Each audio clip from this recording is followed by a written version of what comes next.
to Lila the podcast. I am your host, Alexa, and I'm joined once again by my bestie girl, Clara. Hey guys, what's up? Are you sick of me yet? I feel like it's been a while since I've had you on, honestly. I think like literally my birthday. Yeah, that was a while ago now. It was almost 3 months ago. I know. How are you feeling 3 months into being 25? Better.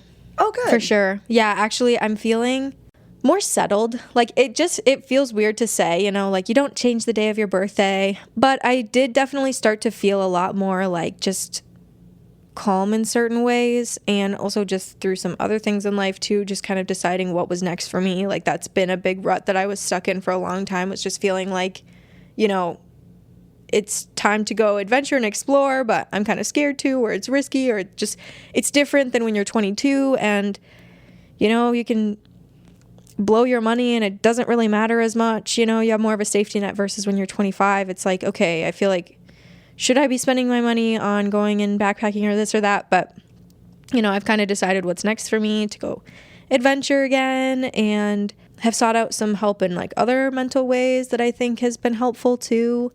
And just being like, okay, maybe, you know, you're not a failure. Maybe there's something deeper going on. And so, you know, that's TBD. But I definitely do feel better. Yay. Just a bit more like calm. And I actually do love getting older, because I love the security that comes with it. And by security, I mean in just being like, yeah, this is who I am, and in certain ways I'm not necessarily trying to change it, you know, like not trying to force myself to go out when I don't want to anymore, and things like that I think were a bit harder in the early 20s, because I was like, oh, this is my youth, like I need to make the most of it. And now I just feel a bit more secure in who I am, and it's like, yeah, I don't always have to be the nicest girl or whatever like that. I don't know if I'm wording that right, but I'm picking up what you're putting down. Just a little bit more secure and a little less worried about other people's evaluation. Yeah. Like, it's okay to learn how to crochet granny squares. Yeah, are you doing that? I learned. My grandma taught me. Oh my God. Well, she taught me the basic stitches. I haven't put it all together yet, but I think that's going to be like a winter project. Yeah, that's so fun. Maybe like a little... You're in your hobbies. Aren't you making bread too? I am. I've kind of had a hobby girl summer, because I've had more time this summer, which is... You know, this actually, like, really goes well. This is my first summer not working at camp. Okay. Oh, and also, we haven't even said what our topic today is. Camp. Summer camp. Yes. And I thought that it would be a really fun episode to do. Well, of course I had to do it with you. This is my bread and butter. But I thought that it would be really fun for the two of us to do an episode about it, because... We have very different summer camp experiences. Because I didn't grow up going to summer camp, but I wanted to. And, like, I wanted so badly to be that girl. And then I worked as a camp counselor for a week when I was maybe 18. And then I quickly learned... I think it's something that you need to grow up in, because it wasn't my bread and butter. But you are a camp girly, grew up going to camp, worked as a camp counselor. Like, I did that. And so I am just so excited to talk about this, especially... I love camp. I love it. A fun little lighthearted summer episode. I feel like a lot of the episodes that we've done together have been more serious, so I thought it would be fun to do more of a fun little silly one. Talk about summer camp, as the summer is kind of dwindling a little bit. You know, it's a hard reality to accept, but... Yeah. Okay, but your summer's been free. It's been more free. I've been making bread, lots of sourdough. Are you venturing into, like, bagels or anything? I have. I've done the loaves with mixed results. Some are good, some are bad. Just kind of how life is. The bagels I've done cinnamon rolls, I've done bagels, I've done garlic knots. Oh, wow. I did something else, too. I know. Okay, so making bread became a big thing during... I'm about 4 years late. During COVID. No, but it's not just you. It's like, I feel like it's a ton of people that we're friends with, and I'm just curious, is this like the second coming of sourdough Christ? Ooh, good question. Or... The second coming of sourdough Christ. Or is this just a thing that's like just floating because the people near us are into it? So it's like, oh, you make bread? Give me some of your sourdough starter, you know? So that's how it started for me, is that I was gifted my sourdough starter, and then I since have gifted sourdough starter as well. Aw. So I've been making bread. I learned how to crochet. I've been reading kind of on and off. I'm very much in my Olympic era right now. The Olympics. 7 p.m. I'm sad. What are you watching? Like, what do you look forward to? I'm sad. Obviously gymnastics. Obviously. Please. So gymnastics, swimming. Mm-hmm. Also, this sounds really pick me, men's basketball. Really? That's just because, like, my boyfriend is, like, he's, like, that sports guy. Mm-hmm. He's that guy. He always has the games. He knows when the games are. So through him, I've always been, like, a fan of sports, and my family's grown up as, like, a sporty kind of family. Me, in particular, I am not coordinated. Like, I think sports are fun. I think we kill it. You're forgetting that we were doubles partners in tennis. I think we smashed You're forgetting it was the C squad. And we won sometimes. Yeah, I will give you that. Like, I can hang with, like, a casual sport. Like, I think I'm athletic and I'm strong and I have endurance, but you start putting, like, specific skills to it. I'm out. You could play a pickup game for fun of something. Yeah. Right. And I know but the getting rules. good at a sport, it's maybe just not. It's not in my cards. Right. I tried. Right. So, yeah, I'm like a casual sportser. I know how to play. I know the rules. I'm interested in watching other people that are good. So, anyways, there's, like, some connections to, like, NBA teams that we watch, and there's, like, a bunch of, like, NBA All-Stars on the team. So that's been fun to watch. Yeah, and it's cool that some of the people that are usually playing for U.S. teams are then playing for their home countries. Yeah, that's super cool, which I hadn't thought about until we were watching it the other day at my work, and it was like, oh, wait. Oh, yeah, he plays for this team or whatever, and he's from France. Yeah. Right, I know all the names and all the teams. So true. So that's actually been really fun. And, of course, like, LeBron James is on that team, so everybody knows LeBron James. LeBron James. Yeah, everyone knows. And I do like watching volleyball.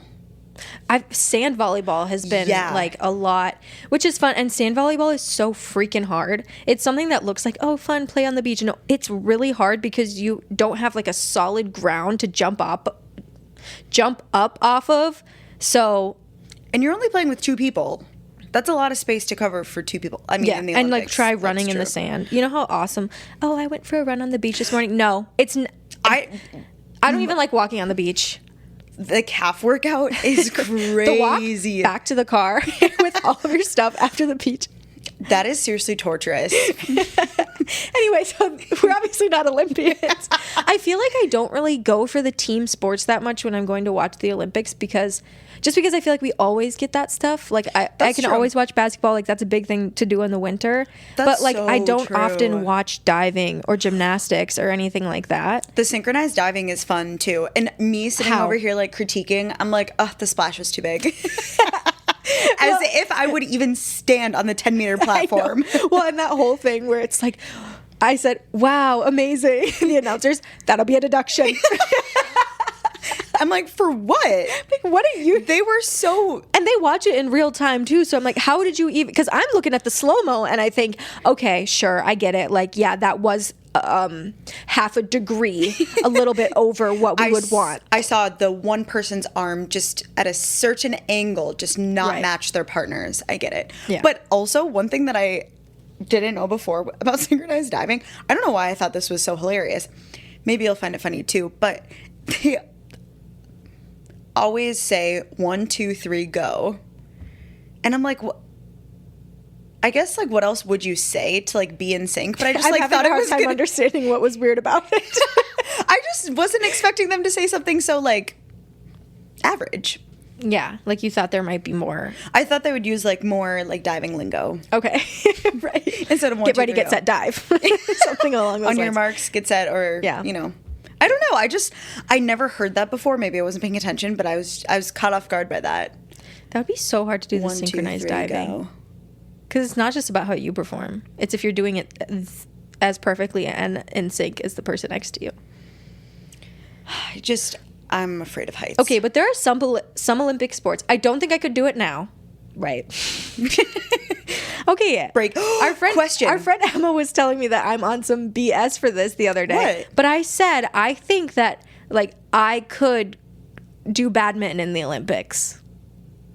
Like if I trained, I could see it. That's a more obscure sport. I feel like there's less competition. but maybe I'm just being, delusional. Right. And so delusional. Like I know gymnastics could never happen, right? I know a lot of the other sports could never happen. But like I don't know, fast walking, like I really think if I put my mind to it, I could still qualify for that. I'm not gonna. Okay. Listen though, the speed walking though, they're speedy. They can walk faster than I can run. Oh yeah, I don't know how, but and they got and I'm not saying I could do it like today, obviously, but there's some that I'm like, oh, I think there's some sports that you could start later in life and still, if you really put your mind to it, be qualified for the Olympics at some point. I think that's true. That's not true of gymnastics. All sports. Yeah, gymnastics. You had to start that like from jump. Yeah, you had to be doing a flip just coming out of the womb. Yeah, exactly. You had to be practicing in the uterus for that. Like triple pike, double, triple, whatever. Like Okay, question for you. Mm-hmm. If you had some sort of like athletic inclination to the Olympic degree, which event would you want to be an Olympian in? Not what you think you could, but if the world was your oyster and you could do any of it. Oh my God. Because it'd be sick to be a gymnast, but I don't think it's in me. It would, but I have anxiety. Yeah. Well, yeah, I think that would. And I'm sure a lot of them also do. But of ways. But like, you really could break your neck. Dude, like how do they not? How do you think Simone usually? Biles figured out that she could do like a triple pike? The double, triple, whatever. Like she had to try it once the first time. Yeah, and like, what if I love watching gymnastics. I would love to say like I would love to be a gymnast, but obviously, I just can't even. I just can't even think of that as an option because it never was and it never will be. But like, if it could, what would you want it to be? I don't even think mine would be gymnastics. It would be an individual sport. Oh. I don't think I could do team just because it's like you'd have to rely on a lot of other people. Mm-hmm. Or I don't know. I think it would be an individual. Maybe running. Oh. Like sprinting. Sprints or long distance? Or medium distance, I guess. Sprinting. Okay. Sprints, yeah. Maybe swimming, but today I was watching and they had to go back and forth in that damn pool 30 times. Like one down. Oh, was it the 1500? Yeah. Yeah. But there's But if I was good at it, then I would like that. Though. You don't have to do that event. Definitely not water polo. That shit is bananas. Definitely not synchronized swimming. That is otherworldly. I can't hold my breath for that long. I love watching it, but that is super. The water's going in my ears actually too. Yeah, and then I'm gonna be cranky. Yeah, but no, that would be a good one. There's so many, like, there's literally so many sports in the Olympics that I don't even know. That's true. Skateboarding. You could be a skateboarder. There's breakdancing now. Yeah. I forget what that one is. I think it might be in Winter Olympics. So there's like two people on like, it looks like a sled. Like a sled. Like a sled skateboard. The luge? It could be. What's that? Well, that's the one. I think that's the one where you're like going down this track on like a sled on your back. I don't think it. Maybe there's a doubles version of it. Yup. The luge? Yup. There's a doubles. And so, like, I don't think... That'd be a team event, though. I mean, I guess a partner event. I don't know if I don't think I would want to do that. Would you rather do summer? I guess I never asked you summer versus winter. You could do, like, snowboarding. Summer, sorry. Oh. Answer changed. Winter figure skating. Oh, yeah, that's so beautiful. Gorgina, so beautiful. And I was a dancer, so I feel like that's what I would want to do. Yeah, you just have to learn how to dance on ice skates. Right. Mm-hmm. What's your answer? What would you do in the Olympics, summer or winter? I'm a little torn. Mm-hmm.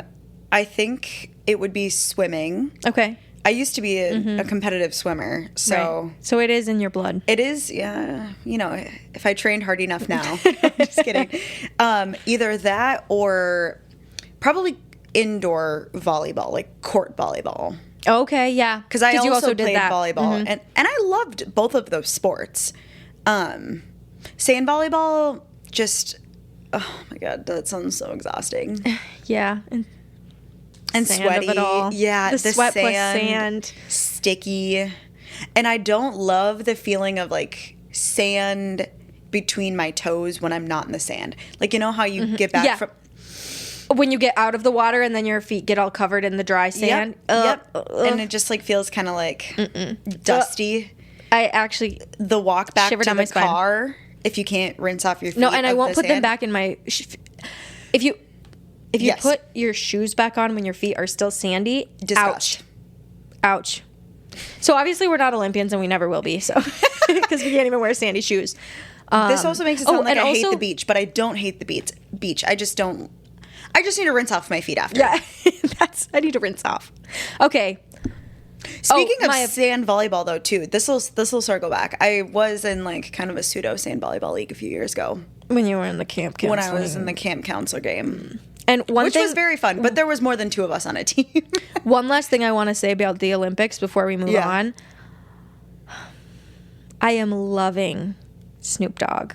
Just Me too. And the thing is, like, he's so genuinely and wholeheartedly into it. Yeah, like he's doing whatever. The homemade T-shirts, like the T-shirts with people's faces on them. He's vibing at all of them. He just wore a full equestrian outfit, and him and Martha Stewart, their friendship is amazing. Those are 2 people that I would have never ever thought would be together. Nevertheless, at the Olympics. Yeah. And he's like sitting with families. Yeah. He's just, he put his whole... But does he into that? he put... I just... like He and it went just, full throttle. And it just feels so genuine. Like, he's not... Like, he genuinely just, like, cares so much about all of it and is so into it and so excited to be there. Yeah. He's just like... He's America's mascot, and I'm happy for it. I'm so happy for him. And, you know, I totally respect a fellow Libra. Right. Oh, he is. Well, we have the same birthday. Oh, I forgot. But anyway, so yeah, things that we're happy for America to be known for. Snoop Dogg, Simone Biles, being Suni Lee. being super good in gymnastics at the Olympics, and last but not least, summer camp. That is so true. I guess I don't know. Do other countries do summer camp like I'm sure America does Canada summer camp? does, but I don't think Europe does. Yeah, I don't think America does summer camp Well, quite Europe isn't a country, but I'm not stupid. I know there's. Does anybody do summer camp quite like America? I don't think so. Okay, so we probably have some non-American listeners. So, Ooh, that's true. So let me tell you about what summer camp is. So there's a few different versions of summer camp. Mm-hmm. So you have day camp, which I'm not trying to throw shade at some day camps. Some of them are pretty lame. Listen, I'm all for like getting kids outside. I'm all for using the resources in the outdoor spaces that are accessible to people. Mm-hmm. Different price levels. Yes, absolutely. Right. However, there is like this just level of better camp experiences when you can have like a day camp that mimics an overnight camp and like really being immersed in the wilderness and like in the outdoors. And that's the experience I had as a kid. And the same camp that I was a camper at was also where I was counselor. So the camp that I worked at and went to, one half of it was like a day camp and the other half of it was an overnight camp. Okay. And the camps like shared some of the same spaces, and the beach area was one of the spaces that we shared. So the beach was like a mile walk from the day camp side to like the beach area. Now it was like right on the water the whole time, but you couldn't access the beach unless you wanted to like jump off a cliff. Mm-hmm. So we had to walk a little bit to get there, but I don't know. I liked it as a counselor because it wasted a lot of time. I mean, right. it was like if you had beach on your schedule for the afternoon, like you're set because it's going to take you the entire afternoon to get there, go to the beach, change, and then come back. So that was my experience with day camp. It was like it was a bit of a ways outside the city, but close enough where like kids that were from the city could still go to the camp. And we had buses that counselors and kids would take from the city to get to day camp every day. And then the overnight camp obviously had like cabins, and they did like some other activities. And overnight camp is a little bit more chill. Like you kind of just like take the day. It's more of like a marathon when it comes to camp there. But day camp is a sprint. Like you've got from like 9 to 4, like 7 hours of just like go, go, go. And day camp, we had younger kids. So like overnight camp, you have to be like 8 or 9 to go. But at day camp, we had from 4-year-olds up to like teen programming. So you really got to like pull out all the stops to keep the younger kids occupied. Like, you know, when you're 8 or 9, you can kind of like take a second and have like an hour for breakfast and that sort of thing. Not a day camp. You were like, go, go, go, baby. And we had a little bit of like a camp rivalry between the staff, between like day camp staff and overnight staff, because the day camp staff made more money because we got paid hourly. They got paid by the day. Dang. Because they had like food and like housing and like the accommodations. But like so did I. I was living with my parents over the summer. Right. So like. And you got to be off at the end of the day. Right. Like when you're a camp counselor at overnight camp, you're staying in the cabin with the campers. So it's like, yeah, you might have a bit of time off. But so why would you want to work overnight camp? There is something about like overnight camp though that's just like super special. Yeah. And like I went to a different overnight camp, and like there's just something about being like with the same people all day and like sleeping in the bunk and like telling stories before like going to bed and everything. Like that's super fun. We did have an overnight option during day camp though, like the older kids on Thursday night. So our program went Monday through Friday. For the older kids, we had an overnight option that you could stay over on Thursday night, like with the counselors, and we had like a couple campsites that we would set up tents and everything. So that was like peak camp memory for me, is doing those overnights. But you had to kind of like have the right group, because if you know, sometimes they went really south because the kids would be homesick, which is like understandable, or like they just wouldn't go to bed, or they'd be super cranky the next day sort of deal. But some group were so chill. They were just like so excited to be there. They would follow the rules, and then you'd wake up the next day and be like, okay, this is Friday. Like, we got this. We can do this. So that was kind of the camp that I went to most of the time and where I worked. Then I went to another camp that was much further away, and I did teen programming there. So I would go up there for like 2 or 3 weeks during the summer and be like a junior counselor, essentially. Okay. And that was super fun. Different experience than being a day camp counselor and like doing day camp teen programming, because I also did that. But I loved that experience. It was like so immersive. We didn't have our phones. Like you just like had each other. And there's just something about camp where something in the air just makes you 100% like all in. You're like, these are like my best friends at the moment. There's nothing better than camp, like camp, camp, camp. Like your whole world just becomes camp when you're there. It's like drinking the Kool-Aid. Yeah. It's like, there were some times when I was working at camp or like as a camper, I'd be like, I feel like I'm on drugs. This is amazing. There's just something about like the camp aura that you just kind of hold on to. I know. And I saw that. I wanted that. I wish I had that as a kid. You know, like you watch movies like The Parent Trap or something like that, and that is what I wanted. 100%. Like, I'm sorry to interrupt you. That every movie that you see about camp, it's true. Yeah. Well, and okay, so on vacation a couple weeks ago with my family, we watched this movie. It's pretty old, but it's called Meatballs, and it's about like a summer camp. It's definitely outdated, especially in terms of language. What was deemed okay to put in a movie, you know? Like there is one scene where like a guy's kind of forcing himself on a girl. But other than that, the movie is like quintessential camp, you know? And so it's like, and that's kind of what inspired the idea for this episode. Because at the beginning of they all come back to camp for the summer, and it's like a ton of kids that have been there before, and then they're like, this is the new camp gossip, like blah blah blah and blah blah blah, we're seen holding hands, and then this person and this counselor broke up, whatever. And I was like, oh my gosh, I want to talk about maybe some stories, scandals, whatever. The gossip mill at camp, like, that travels fast. Yeah, because you're with these people like all summer.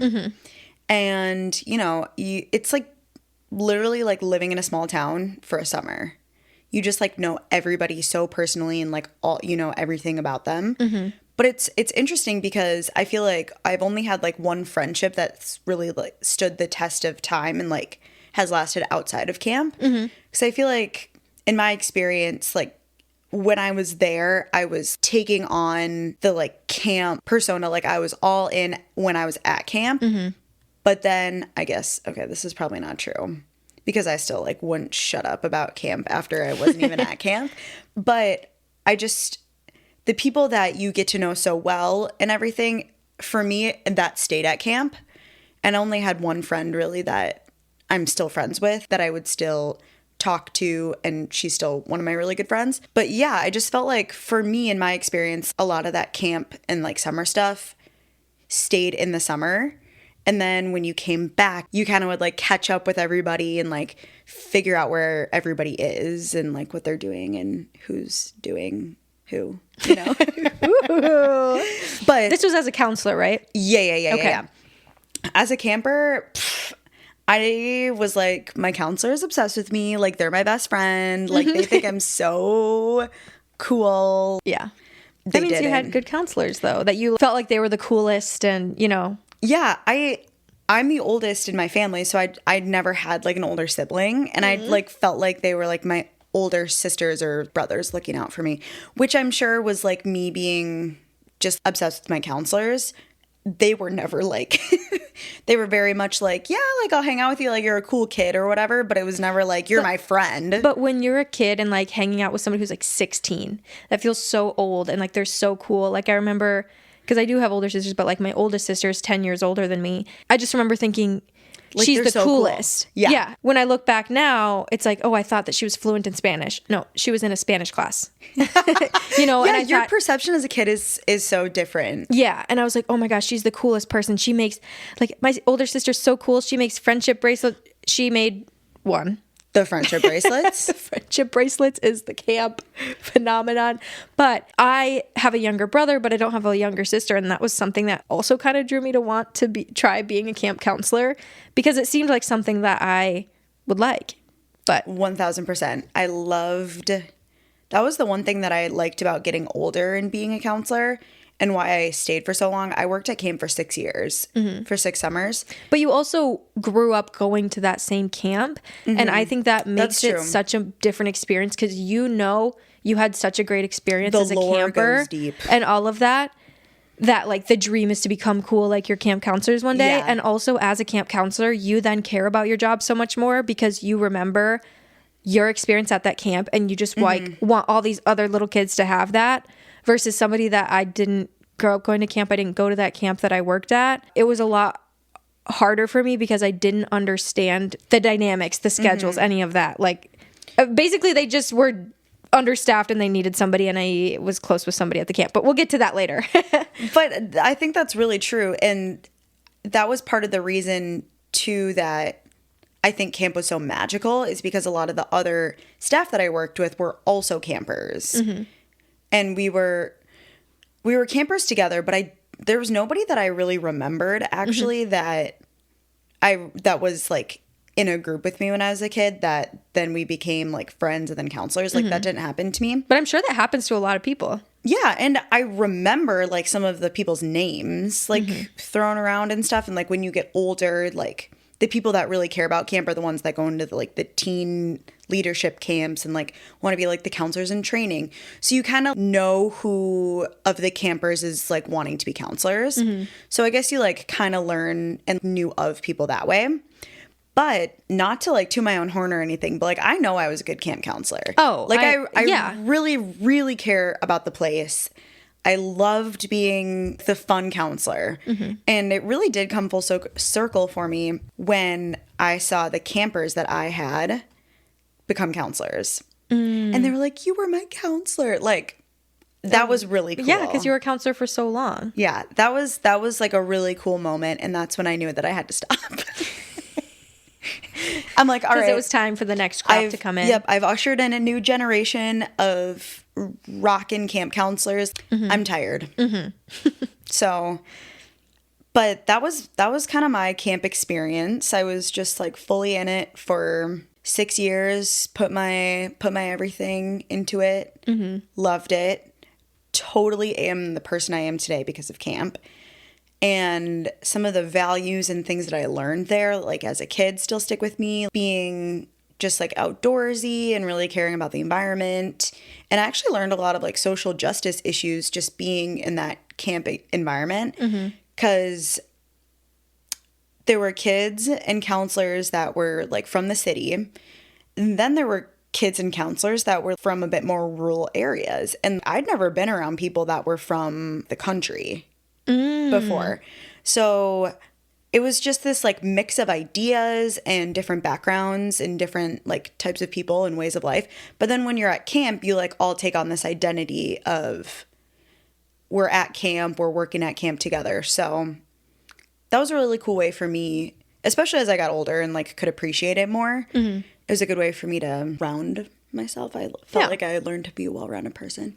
And then in the last 2 years, I got into more like administrative things. And I was thinking about this morning. Young, new counselor me was just so fiery. And she was like, I'm just carrying on this old camp tradition. I'm not willing to listen to any new things. Like, I'm going to complain about. Like, the thing I was complaining about was when I was a camper, we had the office, but it was a very small office, and there was no air conditioning. When I came back as a counselor, they tore down that office, and they built, like, a bigger, newer office building that had air conditioning. I was like, this is not camp. They're ruining my camp. Like, it never used to be this way. Oh, yeah, and then how'd you feel on the 90-degree days? Yeah, and then when I was working in the office, I was like, oh, my God, thank God there's air conditioning. Yeah, I was so fierce and gung-ho as a young counselor, which I think is what made me, it was passion. That's what it was. I just wanted everybody to have like the best experience. And I thought the way that I had it was like the most perfect way. And I didn't want that to change for anybody. But, you know, the world changes. And so, yeah, that's kind of my camp background. But I'm so excited for my future children to go to camp. Yeah. Like, I hope I'm going to send my kids to camp. Oh my God. Maybe we can send our kids together. That would be so fun. I hope for they them. love it as much as I do. Me too. And I think if they don't, though, I don't fault them for it. I just think my experience going to this summer camp was just like, I think it would have been a lot more fun if I was a camper when I was younger. I should have looked at my journal from that week I was a camp counselor, because it's definitely got some tear stains. Oh, wait. Can I tell you a funny story? Always. Okay, so of course I had this journal as a kid. It had the lock on it. It had fluffy kitties or puppies on it or something. And I was like writing my deepest, darkest thoughts and secrets. Which is like, I have a crush on Jack B. Yeah. One day I was like super upset about something and I was writing it down, and I like really worked up a tear. Like, you know, the kind when you're like trying to like think of something really sad so that you cry. Okay, maybe that's a original experience. No, I feel like I was that level of drama. I was so dramatic as a kid. So I like mustered up enough of a tear and I like put it so that it would fall on the page. And I circled it and I said, "This is how sad I am." That is so drama.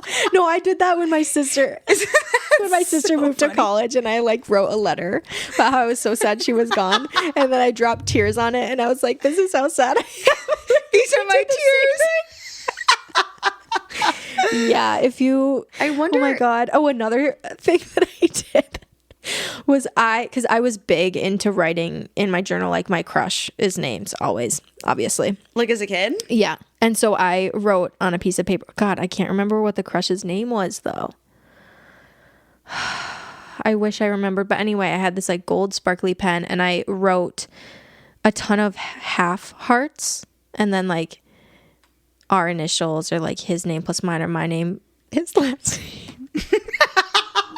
Oh, you had to check the first name, last name. Make sure it worked. But I hid it like under my desk seat because me and my sister shared a room and we had these, we each had desks on our side of the room and then they had these opening bench seats. Mm-hmm. So I hid it under there. And I remember one time Tabby, my sister, found it and she was like, what are all these shapes? Like, why are they all half hearts? And I was like, because I just like him. I don't love him.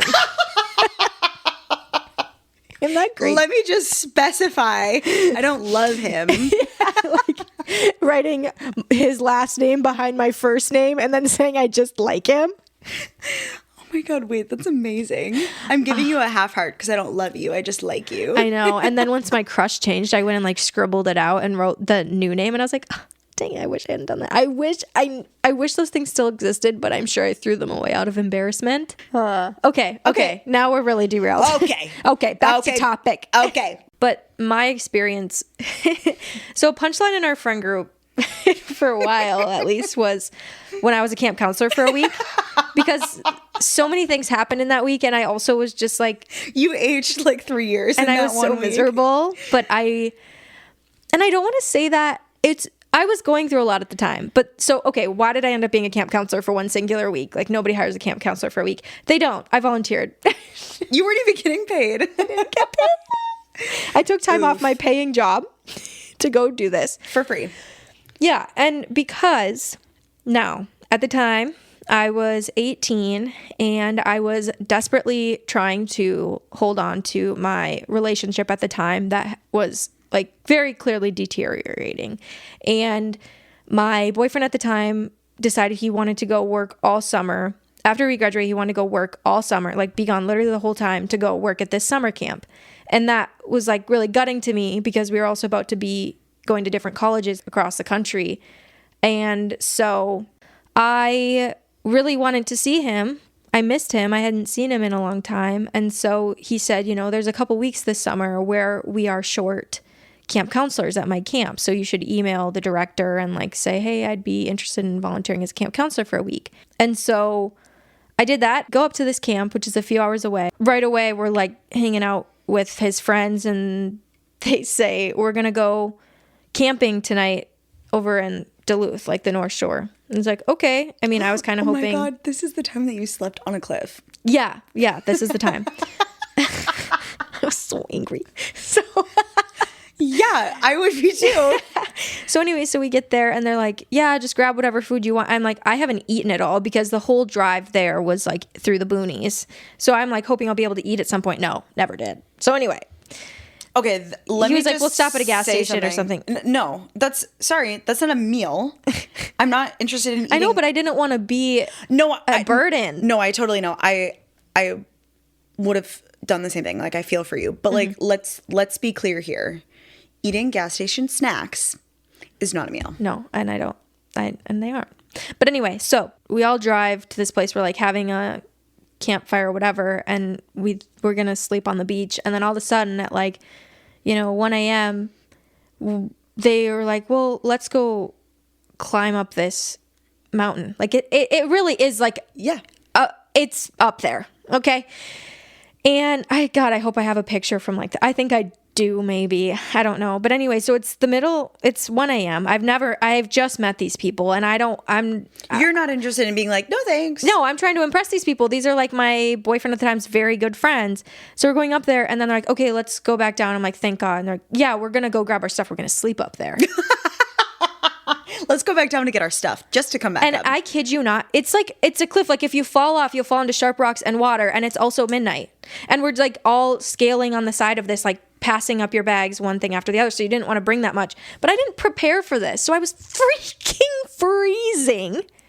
We slept in hammocks and kind of pissed because I also was tired and hungry and wasn't expecting that at all. Like I just kind of got thrown in the deep end, and we had to start camp that morning. Like we had campers coming in that morning, and then so we had hot Cheetos and a grape swisher for breakfast, and then Breakfast of we champions. drive to, and I'm like, I haven't even gotten like acclimated to the camp. I don't know where anything is. I don't know where my stuff is going. Like we literally just dropped everything and left.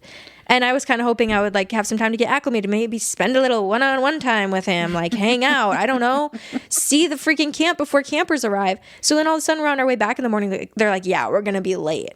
And I'm panicking because I'm like, I'm literally like a new hire. I can't be late on my first day. And also I don't know what, like they are used to the routine. Like they know whatever. I don't. Yeah, give me a schedule. Okay, honestly, they set you up so bad for like. Yeah, and they weren't having a trying good- to. Like, I don't blame the friends. I do blame him. And I'm not mad about it anymore, but at the time it was like, seriously. And so that was just the beginning. And like now I think it's a funny story. Obviously, good like story. Scaled this cliffside at 1 a.m. and then slept up there and then Had hot Cheetos for yeah, breakfast. like 5 a.m.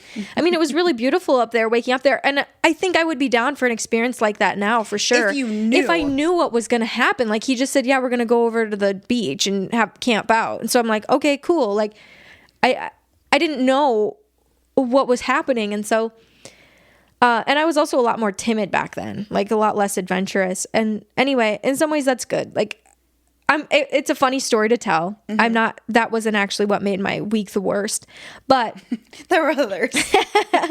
but it was just a tough start. And then to like feel really like I don't know where anything is, what anything is like, any schedule or anything like that, to not feel prepped. And then all of a sudden have however many 10 campers that you're in charge of. It was a lot. And I was scared, and I lost a kid on the first day.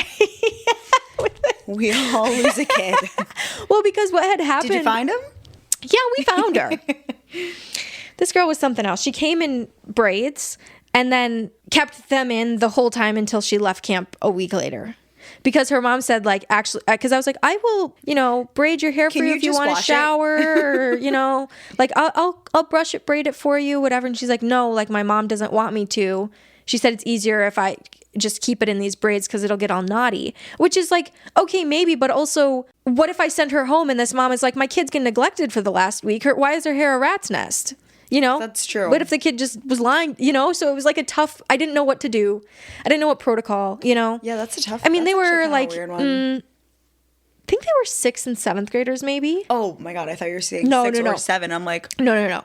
But anyway, so yeah, the first day I had a junior counselor, like a co-counselor basically, but she grew up going there. She knew what she was doing. She just wasn't, I think, technically old enough to be her own So counselor. you were- So so- basically she was the counselor because I didn't know anything. I didn't know how the camp worked. I didn't know. They'd say, But oh, you we're were going to the meet over only in the blah, blah, blah. And I'm like, what is that building? I don't know. the And like, only adult in the group was you, and you were a volunteer. maybe they thought that my boyfriend was going to prep me more. And I didn't say like, hey, my boyfriend works at this camp. I said like, hey, I'm really good friends with blah, blah, blah. And I'm happy to help out, like I'd love to see what this is about. And the reason I did it was, one, I wanted to see him. And 2, I really, really cared about this person. And this was a really important place to him. And I thought, if this is like my partner for life, then I want to go see what's so important to him and like really understand. That's very noble. I know. of you. I had such a good heart. And then,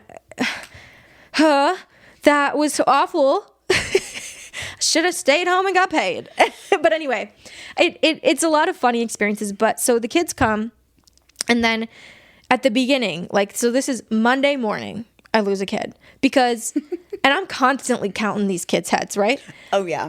But you have to make sure that you're counting the right kids. Right. But it is actually understandable how it happened, but they get on this like little kind of trolley or hayride type of thing to go take a little tour around camp to show everyone around and that's point where things fancy. are. Yeah. Just at the first to say like, oh, this is where we mean when we say this. Mm-hmm. It's like maybe 10 minutes, right? And so they had my group get on, and then they told us to get off, and another group got on, and then they left. So I'm counting the kids, and all of a sudden one of my campers like must have got confused or something. She got back on. But we had also just gotten like our groups. So it's like people didn't know what group they were really in. Right.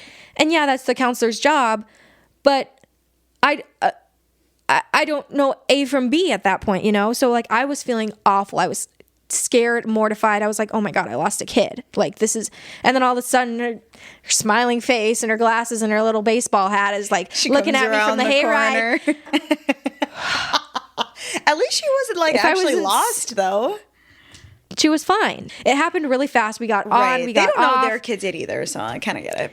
But anyway, so that was terrifying. And then it also was like a Christian-based camp, like Bible-based camp. So we did some of that activities, whatever, which at the time I was into. So that's great. But I also was in I was going through a lot mentally at the time. Like I was in a depression. And so dealing with anxiety and scared about what the future was going to bring, again, trying to save my relationship. Scary summer. And I went to go be in charge of these kids and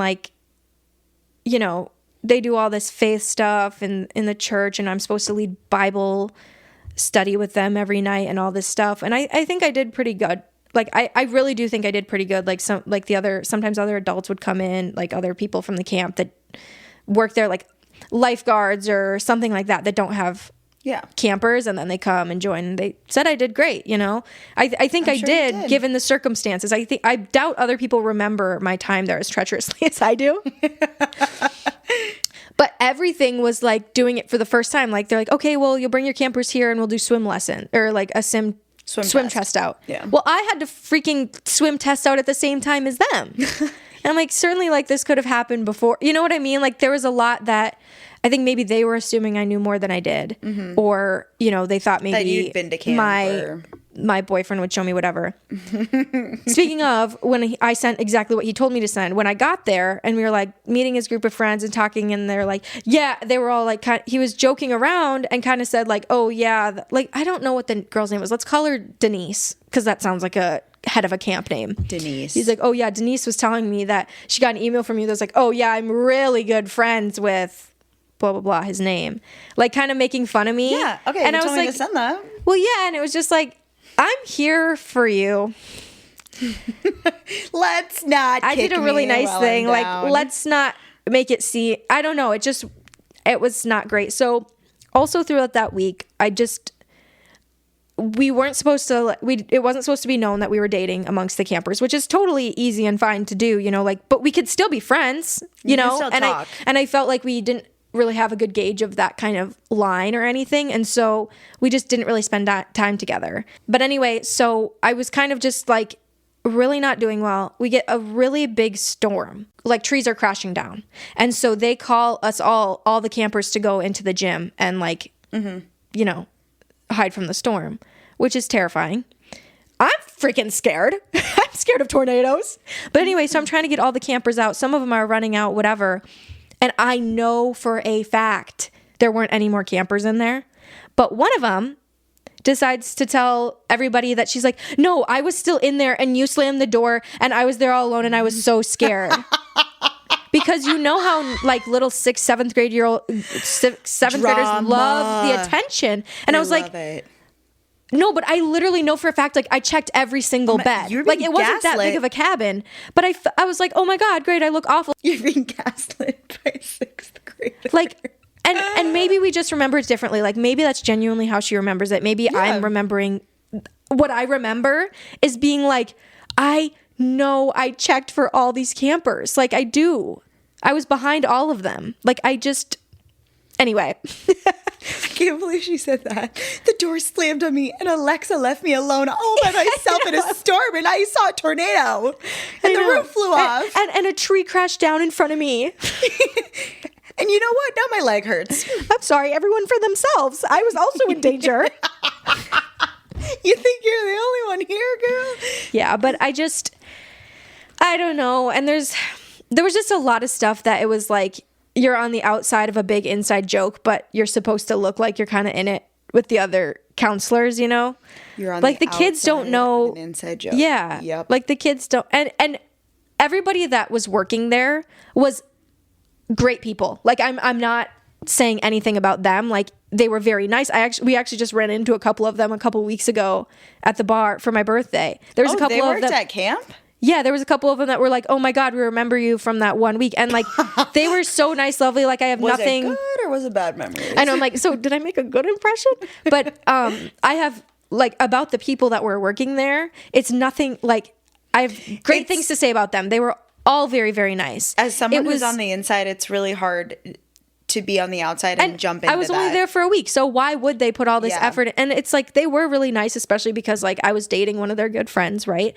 But it's more so just that like I just felt like so out of my league in so many ways. And that's nobody's fault but my own for signing up for that. And I'm glad I tried something, and like it makes for a good story. It makes for a lot of good stories. Yeah.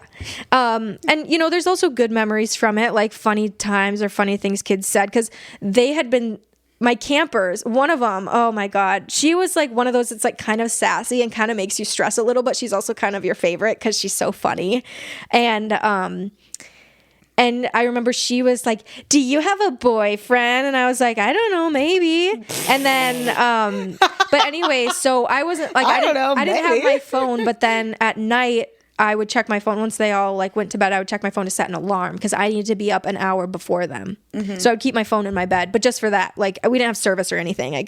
That's when I would maybe like trade a few messages with my boyfriend, but we were literally like at the same camp and just texting, like not really. I'm not here to police your phone usage at night when the campers are sleeping. But as soon as they see that, like they want in. Yeah. So anyway, so then one of them, she thinks she saw something on my phone that was a name, and she's like, I know who you're dating. And I was like, what do you mean? Like I thought we're gonna get in trouble. I was like, what do you mean? No, but I was like, no, you don't. I was like, maybe I don't even have a boyfriend. But she's like, I know who you like. It's blank. But she said a different counselor's name. Yep, that's the one, honey. And so it's like, you got me, kiddo. But I was scared she was going to go run it around camp, and then it would all these campers are singing Alexa and Baba sitting in a tree at the cafeteria. I'm like, oh my God, that one's not even my boyfriend. Oh my God, it was, and you know, of course, at the time it was just like felt like a much bigger deal. So I was trying to be. It's kind of like when you're like chasing around a dog and you're like, stop, and they're just egging you on. It's kind of like that where I was like, no, stop, like it's not even that, whatever. And she's like, yes, it is. You have to lean into those things. You have to be like, yeah, that's actually my husband. And they're like, huh? Yeah. Yeah. I know. And I know that now. But at the time, I didn't. No, totally. But now I would be like, oh my God. You got me. You got me, girl. You might as well go ask. Why don't you go ask him? Go talk to him. You know? Yeah. And then they'd be like, wait, what? Yeah. Yeah, that's right. Checkmate. Yeah. So I know how to deal with kids a little bit better now. I just love that it wasn't even him. That's I know, so good. I know, it was a different one. Because I was panicking for a second because I was like, maybe she did see it. Yeah. Maybe she saw his name. Maybe she saw a picture. I was like, dang it, I'm like not even supposed to have my phone in the cabin, and she's going to say she saw a text pop up on my phone. Oh my gosh. Yeah. Oh. But just like so many things happened during that week, and I do think a lot of it was fun, and it made me appreciate like what camp is for people. Mm-hmm. I just wish that I'd had that experience growing up, you know. Mm-hmm. But let's chat offline because I actually have okay. I actually have a way that I think you could still have like camp magic even as an adult. Okay. I'm interested to hear. But so we'll chat offline. What was funny about the name that the girl said that she thought I was dating was he actually kind of had this thing with a different counselor at the camp. And that was another thing that I was like, I don't want there to be. Oh, yeah. You come in like a bombshell, like in the villa. A new bombshell enters the summer camp. You're a bombshell. No, congrats. Not at the time. No. So anyway, that just got me thinking. Like, what are the the like, lore goes deep at camp gossip, all the time. The who's with who, the in and the out, and so I knew you would have some answers. I asked some people to submit some stuff through a form, so we do have a couple of stories. But do you have any off the top of your head? So I'm going to speak in a little bit of generalities. Okay. So the camp, like I said before, like the camp gossip mill runs fast. Now think about this. Let me just set the scene. If you've never been to camp, think about, I was telling you this earlier, camp counselors are never going to beat like the cult or like frat allegations. Like it really is. Like, you just get to know these people so well, and, like, think about it. You're all in college. Well, most of you are. Is there initiation? Let me get to that. So, you're all in college. You're all, like, working, doing, like, a super fun job. at the camp I worked at, you are super goofy. So like there's skits and there's songs, and like you really get an opportunity to put yourself out there. And honestly, tell me everything's not about me, but what if it is? Like that's how I felt at camp. Like I was giving like main character energy. Like this was my camp. This was my Roman Empire. Oh yeah. Like I loved it there, and I loved that I could feel like a kid and just like sing and be silly, and like I should have been a theater kid. Like I'm going to be honest. But that was like a good outlet for me. I got to like really lean into the silly. And you really need to like be the vibes that you want to cultivate. Right. Like if you want the kids to have fun and be silly, like you better be having fun and being silly, which is what I loved. But just like think about like there's gonna be like people having crushes, and like stuff is gonna happen and the gossip's gonna fly. But like you said in your camp experience, like you can't let the campers know. So I think that's like kind of the element that is like the lure of camp and like alluring to people, is that it has be to be inside like, of something. Yeah, it's like you get to be on the inside of like the biggest inside joke sort of thing.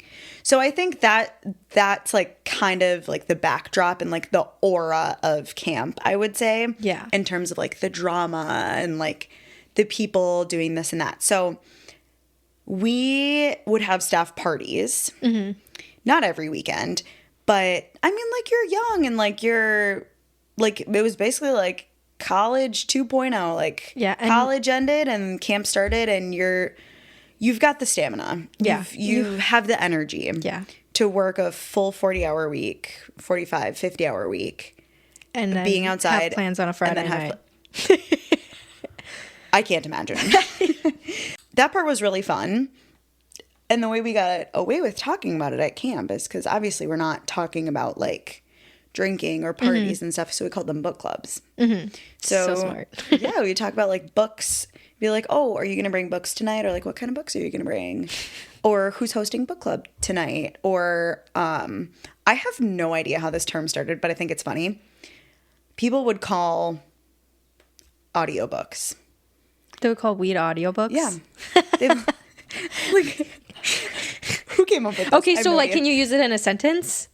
Like, are you bringing audiobooks?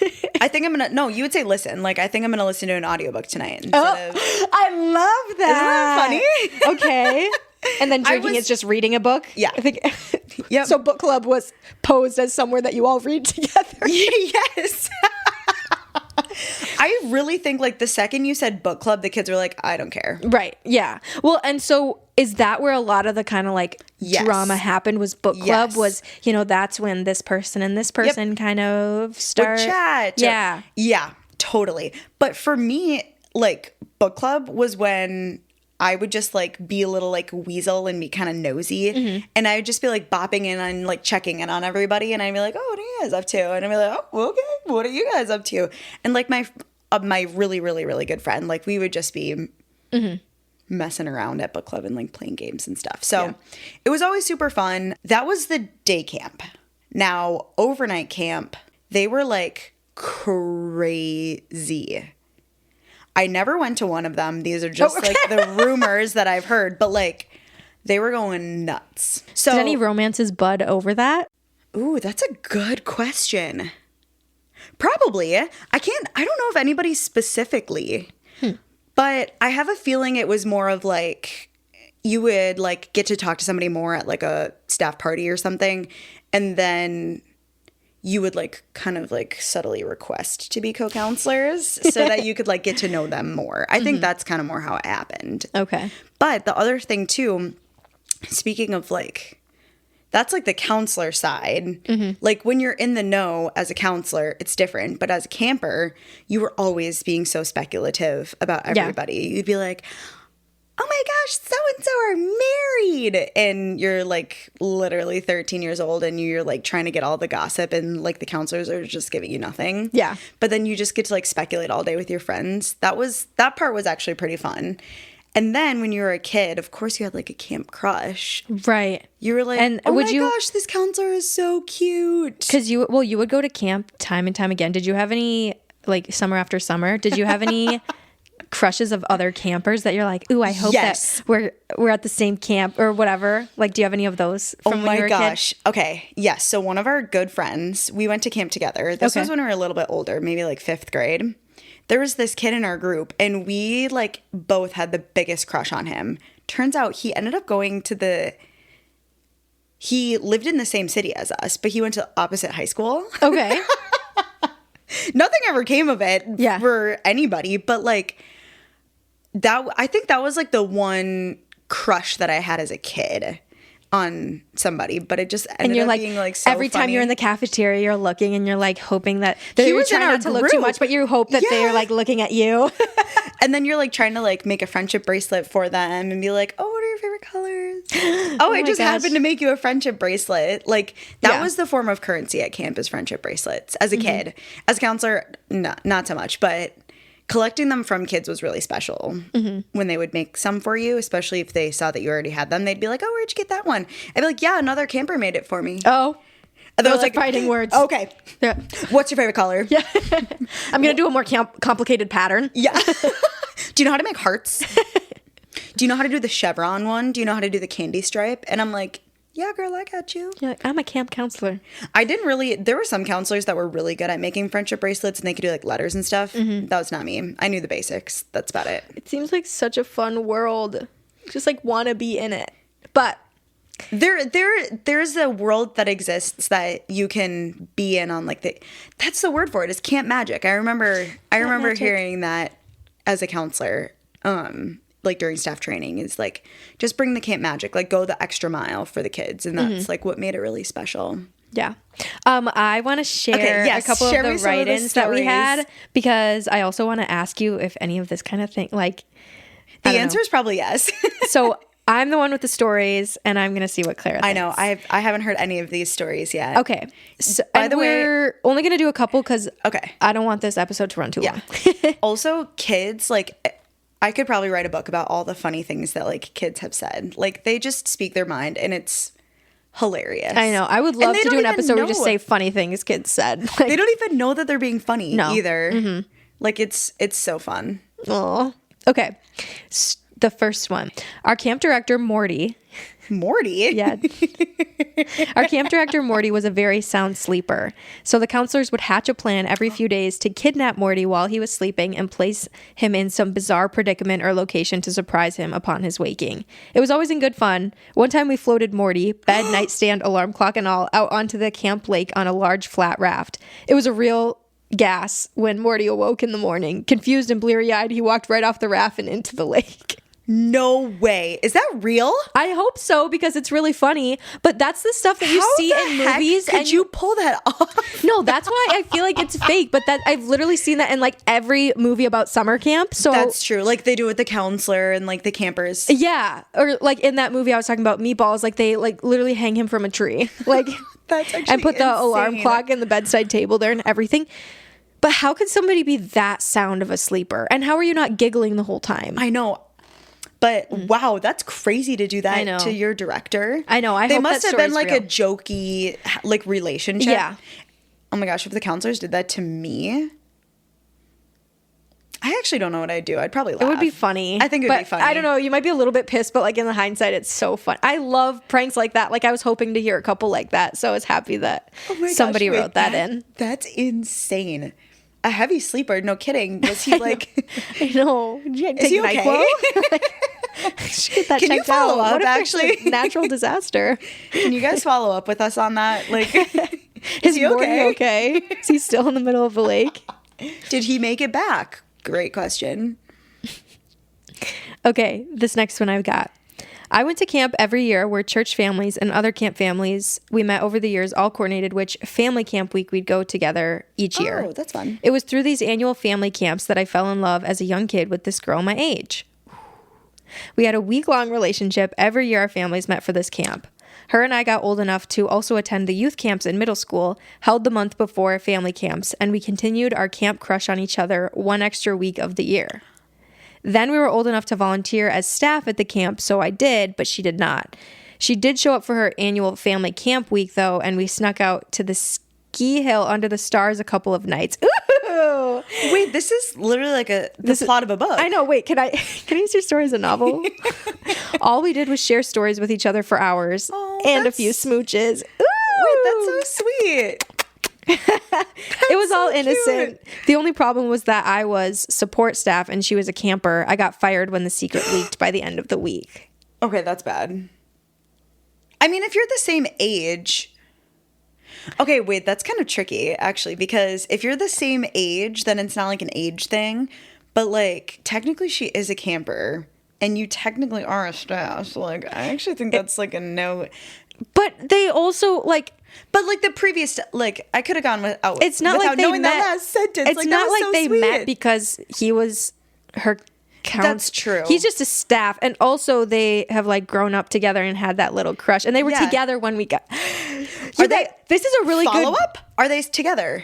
Okay, we have a lot of extra questions. This is anonymous, but come out of the woodwork if you dare. I want to know. You also could remain anonymous, but just like keep us updated because I kind of love. How this. are they gonna? Oh. Oh, put it back in the form. Put it back in the form. Yeah. Okay, I love this story. That's really cute. It's really cute and sweet. Like sharing, hiding snuck out to under the ski hill, under the stars. Like I love how they just like every year for that whole week, it was just like. No, this is. But that's like camp magic. Like that's seriously like when you go to camp, like camp becomes your world, and like that's really cute.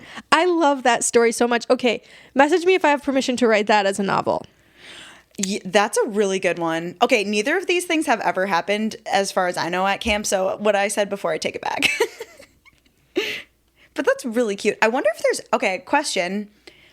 From my camp, I wonder if there's anybody that knew each other as campers that are now, like, together. I mean, I can't think of anybody, but... I would love to know. I'd love to know. I bet there's people that, like, will go and get married at camp. Oh, yeah, there's a ton of people that I know.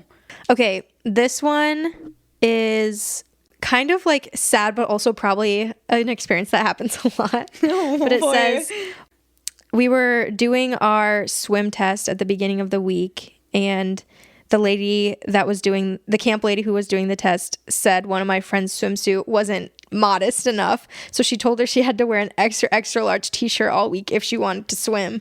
We didn't go swimming after that because the water was freezing, but I think it was in June, so maybe that it was just because she was embarrassed. Maybe kind of valid. That sucks, though. Okay. That's actually really hard. That's, like, more embarrassing. But I also, like, I guess maybe I kind of get it. Yeah. I don't know. Okay, that was another reason I didn't go swimming when I was a camp counselor, because, like, I don't know. Here's my line. Okay. When you're in the water with kids, yeah, like, they don't understand, like... They can't pull on you. They can't pull on you in your arms and stuff. Mm-hmm. And, like, I was always just gonna err on the side of caution because, like, I'm just not trying to have and any wear, like, sort a of, diving incidents. Speedo one piece. Yeah, exactly. Like, I was just always going, like, full one piece, like, not even, like, a cute one piece, just, like, a athletic type of one piece. That's a good call when you're a camp counselor. But when you're a camper, like, she was probably so excited to go wear her... Like, I don't know. She was a camper? Yeah, it was when she was a camper. Okay. No. Listen. Oh my gosh, that's so tough. Like, that is so embarrassing. That's so embarrassing as a kid. Oh. Yeah. And, like, what if she was... I don't know how old she was or anything, but what if she was just, like, young to the point where they don't really know that they like have boobs or curves or anything like that, and then you're told that, like, that just, like... Girl. That actually hurts. That's actually sad because it kind of makes you feel like you have to, like, hide yourself away. But it's also, you know... I don't know if this was, like, a church camp or something. Yeah, maybe they had different rules at camp. Mm-hmm. I'm not here to police what kids wear. Mm-hmm. That's just how I am, but... Oh, I know. I feel so sad for her. Know, but I feel like that probably happens. But also, do you remember? Oh, you didn't have a pool in middle school. Yeah, I did. Oh, you did? I went to a different... Yeah.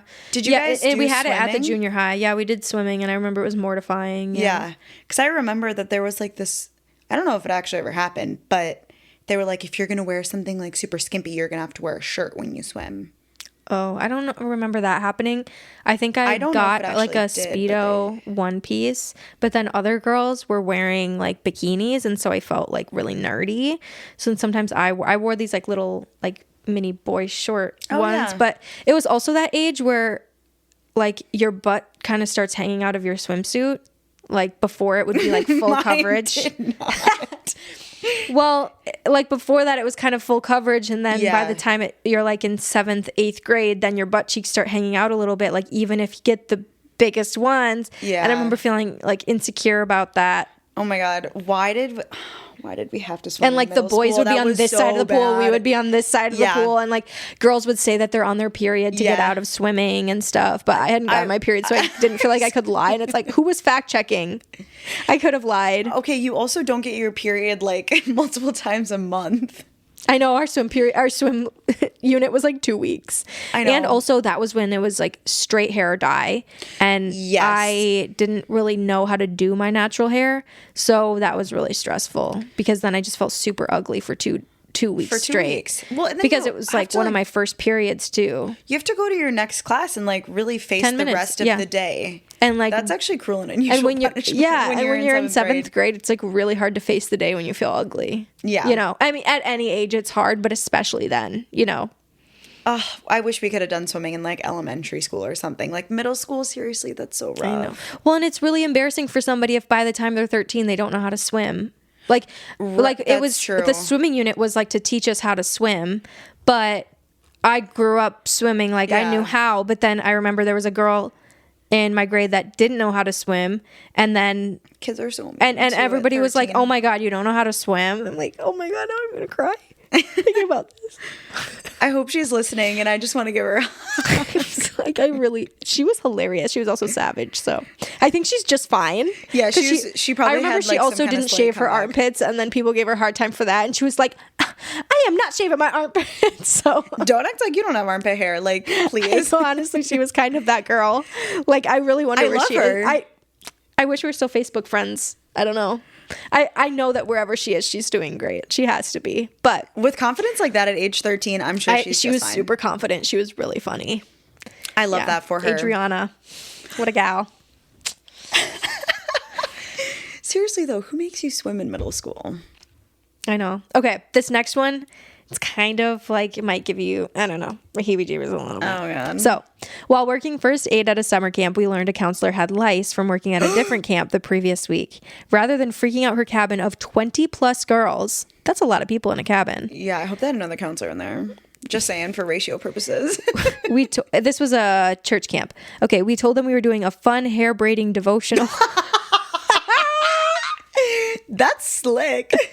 This involved the first aid staff coming to the cabin and braiding their hair while also checking for lice and talking about faith and how a strand of 3 cords is not easily broken. Which it must be. That must be a Bible verse. That or must be a something. Bible verse, something. And so that's how they brought the braiding into it. That is actually Genius. Genius. Thankfully, none of the girls had it. Definitely one of the weirdest experiences, and definitely gave us the creepy crawlers for the rest of the week. That is one thing about like those camps and everything. Like, people got to be walking away with lice and stuff. Yeah, or like athlete's foot or like hand, Just- foot, and yeah. mouth and stuff. Honestly, that was not my experience, but I do know of like illnesses that would go around cabins. I mean, you're in close quarters with like Yeah. these random people that come from a bunch of different places for Yeah. a whole week. So like stuff's bound to happen. And that's just kind of the risk you take. We are actually getting a little bit long here, so I'm just going to Okay. do one more. Okay, last one, best one. Last one, best one. Okay, this one also at a church summer camp. Did all y'all go to Bible camp or what? I feel like a lot of them are like based in that. That's true. The camp that I worked, if you know anything about me, the camp I worked at was not a Bible camp or like a church camp. Yeah. That's just not my speed. But Yeah. But I'm glad people have positive experiences. at this is those kind of funny. It camps, feels too. kind of like witchy in a way. I don't know. Ooh. It's just a shorty, but we did this candlelit walk in the woods and then did a prayer circle. And when they passed around the goblet of wine for communion, I was the first. I took a big old sip and everybody whispered, "Cheese!" their name. I didn't know what I was supposed to do, but that was my first communion, LOL. She's like, you guys, Gulp, gulp, gulp, I'm, gulp. in the- She's probably like, I'm in the middle of the 15. woods with these crazy people. I'm trying to take the edge off. And also, like, I know this girl is not religious. Maybe at the time a little, or maybe just wanted to go to camp. But That's so funny. oh my gosh, communion was so intimidating. I never had like a first communion big deal. I didn't ever get baptized or anything like that. My siblings did, but, you know, by the time the third kid rolls around, it just kind of keeps getting put off, and then you're 25, and it's like, well, you don't really need godparents now. What do you need godparents for? Yeah. Yeah, I went through the ringer with all that. Yeah. I'm pretty well versed. Mm-hmm. Need me to say the Our Father? Need me to say the Hail Mary? I couldn't. I don't even know what that means. Honestly, though, when I was getting baptized, not baptized, I don't remember that. When I was having my, like, first communion, you have to, like, remember all these prayers and stuff. I have no idea what any of the words mean. Like, I just know the words. Mm-hmm. I could not tell you, like, a single, like, comprehension question about any of that stuff. Like, as a kid, like, how do you expect a 6-year-old to know, like, what the heck they're talking about when they're saying this, like, certain prayer? They're just saying the words. Don't. They're just repeating. Yeah, that's how it was when I was what's the point? Like, what was it called? Awana? AWANA. That's like a church thing that you go to in middle school. I don't know. Anyway, you would have to memorize Bible verses, and then you recite them to somebody, and then you test out.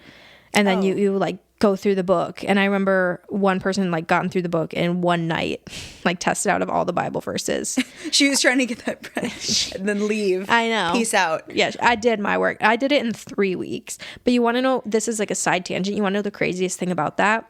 So I went to church with my neighbor at the time. She like brought me to her Wednesday night church, and it was so fun. You know, of course they draw you in with the slushies and the popcorn and the ping pong tables and the air hockey and, you know, all of that. Was this in middle school? Yeah, I think so. Okay. Probably like 6th, 7th grade. Okay. And so she brings me to this on Wednesday nights, and you get like, first you get this little book, and then you move on to like the thicker books where you learn more Bible verses. So anyway, so the woman, her name was Barb. Like we just really liked her. Like she was just warm spirit, you know? And so that's who we would go to say our verses that we memorized, right? Yeah. Turns out this woman, Barb, is the woman who delivered me when I was born. What? Yeah. Did you know that? And not at the time, but I said, oh, I love whatever, her name's Barb, her last name. And my mom was like, oh my God, she delivered you. Like, so she just first, like did this name. On the side, but she was like a midwife? Well, this is like 13 years later. So I don't know I think she was a nurse. Isn't that crazy? That's and crazy. Then later in life, this woman that I felt like more drawn to and like this warm energy and feeling that like I really liked and looked forward to seeing to every week, turns out to be the woman who delivered me when I was born. That's crazy. Mm-hmm. What an Shout out Barb. string. Isn't that crazy? Well, this episode took a lot of weaves, turns. That's okay. Everything. From the Olympics to camp to the woman who delivered me. To church. Yeah. And beyond. Yeah. But it was so fun to have you on for more of a lighthearted for more of a lighthearted episode. I always love having you on. Yes. And yeah. So fun, bestie. Thanks for being here. Thanks. Also, please follow up. Yeah. I want to know about these stories. I love like. And if you have more, we want to hear more. Yeah. If you have anything else funny that you think would be fun too. Yeah. I feel like that's. Just in general, funny about anything. At any time, we really like to laugh. And if you want to hear my takes about Love Island, please. Please let us know, because we're really more than willing to do an episode. Okay. If it's what the people want, it's what the people want. Fine. Fine. Twist my arm. All right. If I have to. Okay. Love ya. Love ya. Bye.